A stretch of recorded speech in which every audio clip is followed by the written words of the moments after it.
Bonjour et bienvenue. Aujourd'hui, on va assembler, pièce par pièce, une théorie assez fascinante, celle d'une sorte de machine économique parfaite, un modèle qui, en théorie du moins, s'autorégule pour atteindre un équilibre absolument idéal. Alors, imaginez un instant, une économie où le chômage involontaire, ça n'existe tout simplement pas, et où les crises sont impossibles. C'est un peu ça la promesse de ce modèle. Allez, on se lance, on va explorer comment cette mécanique fonctionne de l'intérieur. Tout part de ce principe qui est vraiment fondamental dans l'économie classique.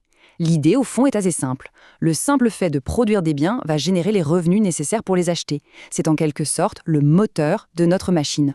Bon, pour qu'il y ait de la production, il faut bien des travailleurs. Donc, le point de départ de toute cette analyse, c'est logiquement le marché du travail.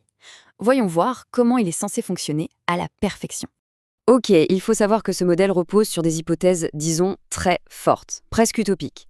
On suppose que tous les travailleurs sont interchangeables, que personne, ni employeur ni employé, ne peut influencer le salaire à lui seul, et que tout le monde sait tout sur tout, tout le temps. Bref, un monde sans la moindre friction.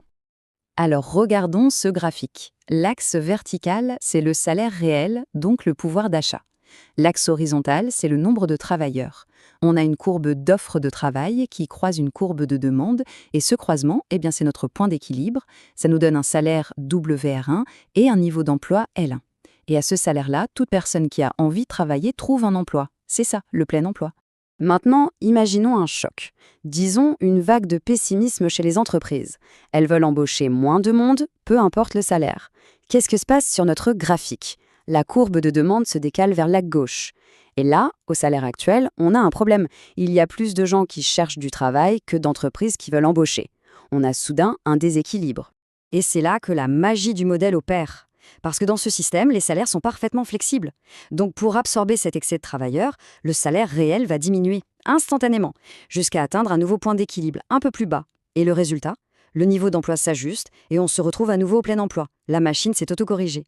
Donc, ce qu'il faut retenir, c'est que dans ce monde purement théorique, le seul chômage qui peut exister, c'est le chômage volontaire. C'est-à-dire des gens qui font le choix de ne pas travailler parce qu'ils estiment que le salaire d'équilibre est trop bas pour eux.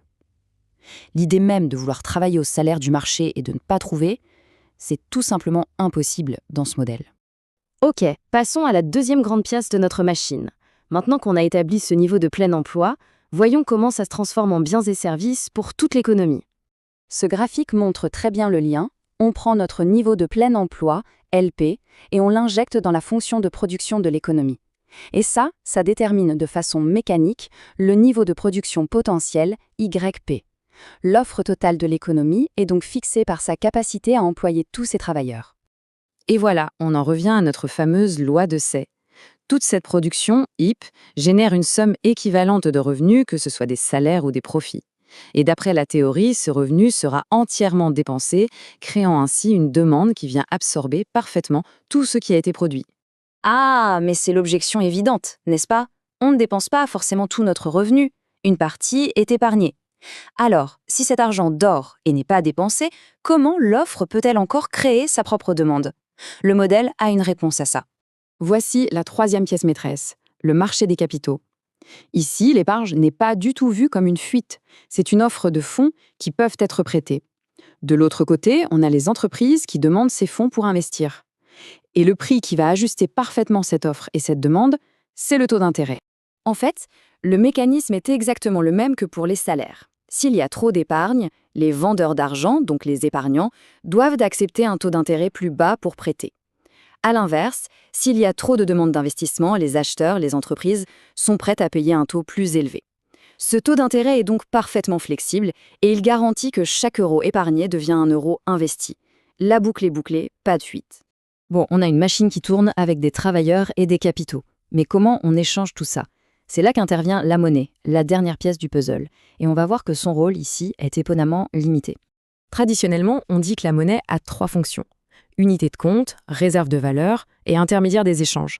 Sauf que dans cette théorie, on se concentre presque uniquement sur son rôle d'intermédiaire pour faciliter les transactions. La monnaie n'est pas désirée pour elle-même, elle sert juste à éviter le troc. C'est pour ça qu'on parle d'un voile qui recouvre l'économie réelle des biens et services. Et cette vision des choses est parfaitement résumée par cette équation qu'on appelle l'équation quantitative de la monnaie. Elle s'écrit M fois V égale P fois Y. Elle met en relation la quantité de monnaie en circulation, M, la vitesse à laquelle cette monnaie change de main, V, le niveau général des prix, P, et la production réelle, Y. Ce tableau nous aide à piger la logique. Ce qui est super intéressant ici, c'est que la production, Y, est déjà fixée par le plein emploi sur le marché du travail, on l'a vu. La vitesse, V, elle, est considérée comme stable parce qu'elle dépend des habitudes de paiement des gens qui ne changent pas du jour au lendemain. Donc, si la Banque centrale décide de changer M, d'imprimer plus de billets par exemple, la seule variable qui peut s'ajuster, c'est P, le niveau des prix. Et voilà la conclusion un peu explosive de cette théorie. Augmenter la quantité de monnaie ne crée absolument aucune richesse réelle. Ça ne crée pas d'emploi, ça ne stimule pas la production, non. Ça ne fait qu'augmenter les prix. L'inflation est donc vue comme un phénomène purement monétaire. Voilà, on a assemblé notre machine. C'est vrai, elle est élégante, elle est logique, et toutes les pièces s'emboîtent à la perfection pour garantir un équilibre constant. Mais la question c'est, est-ce que cette perfection théorique tient la route face au monde réel ? Alors récapitulons rapidement les principes de ce monde idéal. Les marchés, grâce à la flexibilité des prix, se corrigent toujours eux-mêmes. Le chômage involontaire est impossible et la politique monétaire n'a aucun impact sur l'activité économique réelle. C'est un système complet, autonome, qui tourne tout seul.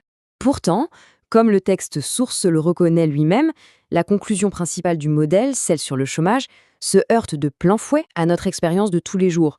On sait très bien que des gens cherchent activement du travail au salaire du marché et n'en trouvent pas.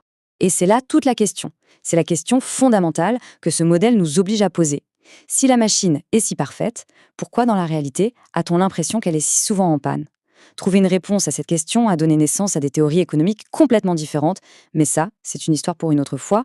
Merci beaucoup d'avoir suivi.